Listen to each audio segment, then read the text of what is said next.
Hello again, Mum. Robin here, of course, and I'm on chapter 3. I think it's short enough for me to go straight through and finish it.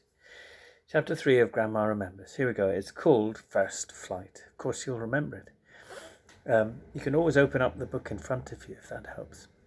Okay. Grandma remembers the first time she flew in a plane.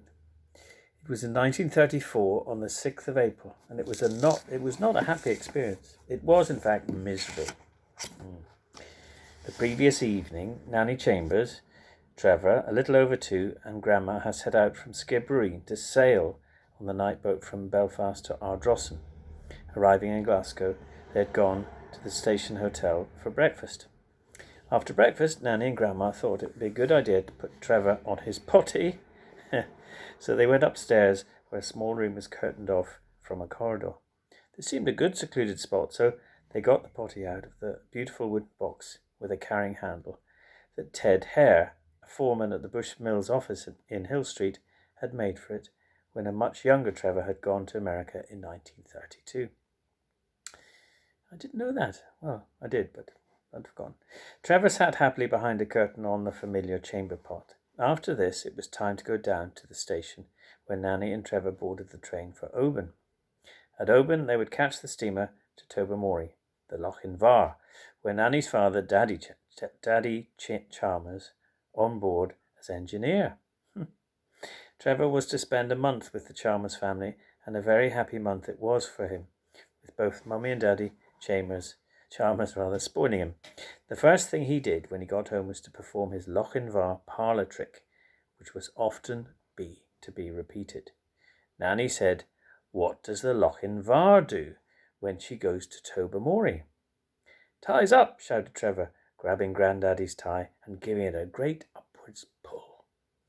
So meanwhile, Grandma had to go to Glasgow airport to board a plane on which she had booked passage back to Belfast, where Granddaddy would meet her. To her dismay, she found that the plane was no more than a green grasshopper with 3 seats, 1 for the pilot and 2 for passengers.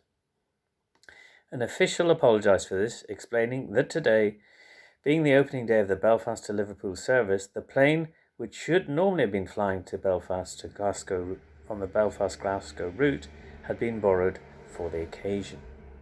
Grandma took her seat, with her overnight case on her lap, beside the other passenger, a woman. The plane took off without any preliminary fuss, while Grandma's stomach did a somersault. The somersault went on and on. Grandma was sure she was going to be sick, but how? There was nothing to be sick into. The only thing she could think of was the sponge bag in her overnight case, so she began trying to get this out. Such a laborious, tedious, sickening task. First to get the case in the right position, interrupted by sickening upward scoop and more sickening dropping down, just like a lift. Then getting the catch unfastened, interrupted by another sickening swoop and drop. Then feeling around inside the case for the sponge bag, another and worse swoop and drop. Sponge bag, now located, had to be emptied of its contents. I'll never make it in time. Oh, these somersaults, thought Grandma, as she struggled to get the face cloth out, then the toothbrush, then the toothpaste. I've made it. She gave a first tentative and feeble look out of the window to see what? Just sky and some water, tilting at a horrible angle, while the pilot's voice broke with a shout in the endless succession of upward scoops and droppings down. "I'm sorry to say that I've decided to land the plane in Campbelltown. If I were alone, I'd risk going to Belfast, but with the engine as it is, I think it is best to play safe. You'll be picked up when the plane that has diverted to Liverpool returns." Oh joy, thought Grandma. An end of this. And as a green, apparently vertical field appeared, "We're down," thought Grandma, still clutching the empty sponge bag. The 2 passengers climbed out into the empty field. It heaved up and down under Grandma's legs. She can't remember what happened to the plane and its pilot or to the other passenger. All she remembers is staggering to one end of the field where there was a little hut.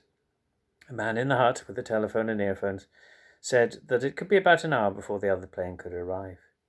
He said he would get in touch with Granddaddy about the delay. Since it was chilly, with a fresh wind blowing, Grandma spent the time walking back and forth in the field, with an occasional call at the hut to speak to the man. On one of these stops he informed her that Grandaddy would meet her at the Grand Central Hotel for lunch. That was good news. Wow. Back now to the field and more walking up and down. A speck, a moving speck, showed on the horizon, coming in from the direction of Glasgow. Without doubt it must be the long-awaited plane. It roared down at the far end of the field, turned and came quietly to rest, while the man in the hut came out. Grandma doesn't remember whether or not there were passengers on board. Probably there were. She does recall that it seemed like a big plane, that there were rows of seats with room for perhaps 24 passengers. She was helped into the plane and took a seat, still with a sponge bag in her hand. She noted with satisfaction that paper bags were provided, and this proved to be a needless precaution, since the plane neither swooped nor plunged, but flew on such an even keel that one couldn't dream of being sick. In no time at all the plane was landing in Belfast, at the old Sydenham Airport, now thriving as Belfast City. This is in 1993. There was a car to take passengers into the city centre. In a few minutes, Grandma was walking through the revolving door of the Grand Central Hotel, and there was Grandaddy standing tall and lean, facing the door, with a big smile on his face and his arms wide open. I think I can picture that. He said he had waited a long time and was very hungry. Grandma said too, she too had waited a long time and was also very hungry. So into the dining room they went and had a good lunch, while Grandma told Grandaddy all about Trevor and Nanny, as well as about the green grasshopper and the field at Campbelltown, not forgetting the sponge bag. And there's a note at the end that says, Nanny Chalmers should have been called Nurse Chalmers. To call a Princess Louise trained children's nurse a nanny was an insult, not intended, but due to Grandma's American ignorance of British customs, Nanny, being shy and a born lady, never complained or contradicted us. Dear lover. There we go. All right. Until the next one.